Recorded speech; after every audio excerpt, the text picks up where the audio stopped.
All right, guys, we are back with the Screen Team. I'm being joined by Mark for this next review, and we're going back to the 1980s for this next one. Mark, this is one of your all-time favorite movies. It's called Say Anything. Is that right? Absolutely. Entertainment Weekly several years ago called it the best romantic movie of the previous 25 years. I think they went back to the mid-'80s. Oh, wow. It was ranked as their #1 romance, and it's always been a favorite of mine. I saw it for the first time in theaters and have watched it countless times on VHS and now DVD, and it is an absolute classic. Did you see it here in Poplar, Bluff in theaters? No, 88, I would have been in college at Mizzou, so I saw it in Columbia. Right on, right on. So let's kind of go over the scope of things. We've got high school graduation is where we start off with things. Is that right? Correct. We see our main characters, John Cusack and Ione Skye. Is that right? Right, yeah. John plays Lloyd Dobler, who is... I mean, he's really kind of like a lot of guys who we knew in high school who really just don't have any direction at all. He doesn't really know what he wants to do until he meets Ione Skye, who plays Diane Court, and she's the school's valedictorian and this terrible overachiever, but she's also very attractive. One of Lloyd's friends, Corey, played by Lily Taylor, says that she's a brain trapped in the body of a game show hostess. So he invites her to this huge graduation party, which is one of the things I really like about this party is that it really looks like a real high school party in someone's house. I mean, it's noisy, it's chaotic, there's all kinds of things going on. None of it looks rehearsed or choreographed. It felt really real, and they get to know each other at this party, and it's just about these two characters who get to know each other. But of course there's conflict, as there always is, and it's in the form of her father, played by the late great John Mahoney. And let's talk about John Mahoney, because his character to me was, I felt, the most interesting out of the whole movie. And the reason why I say that is because watching the movie, I kind of pigeonholed him at first. I thought, okay, he's going to be this kind of father who is, no, you cannot go out with this guy. He's a troublemaker, blah, blah, blah, blah. And he kind of felt that way a little bit, but he didn't really express it on screen to us. But there was more to his character in this film. Oh, absolutely. One of the things that I think works so well about this movie is that you see all of the conventional stereotypes who you would expect to see in a movie like this, but it twists them and turns them around in a different way. In a lot of movies, the male lead is the one who's got important stuff going on and needs to find room in his life for the woman who's sort of,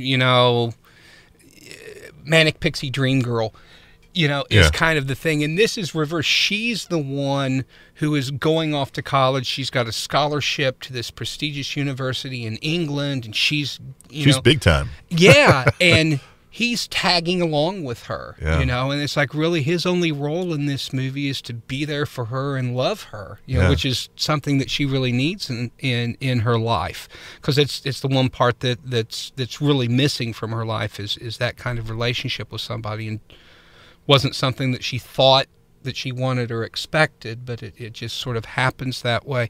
The interesting thing about Mahoney's character, and I won't spoil this because I know there's probably a lot of people who've never seen this movie, and there are a few surprises, but there is an arc with Mahoney's character where you're asking yourself, is this true or not? And then when you find out, it's such a surprise. It's like, wow, I didn't think it was going to go this way. When Diane makes a discovery in her home, and it's just shocking, and the her entire foundation just falls out from under her. She does such a good job of acting just with her expressions, no words. You can see it in her eyes. Yeah, you really can. It's a fabulous movie. Do you have any favorite scenes from the film? Yeah, I have a lot of favorite scenes. The iconic one, of course, is with him holding the boom box over his head, playing Peter Gabriel's "In Your Eyes."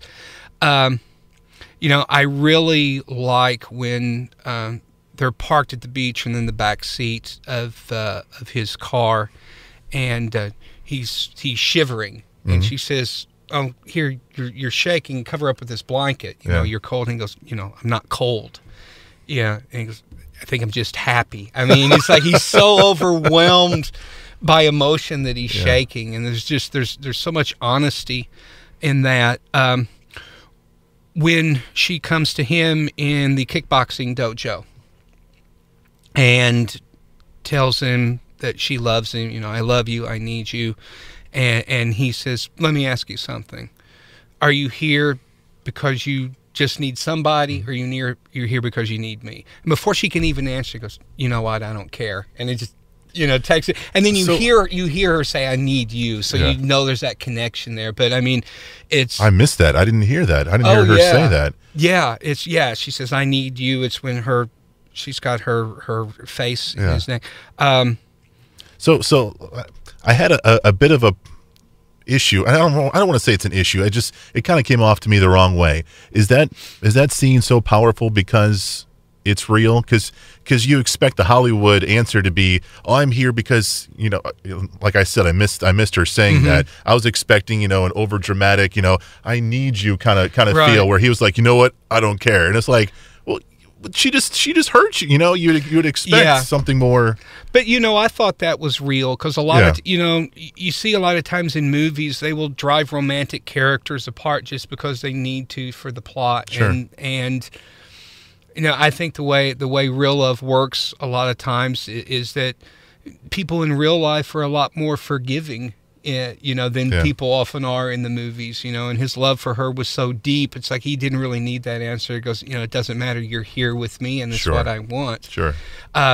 Another favorite scene is when he's hanging out with all of his bro dudes.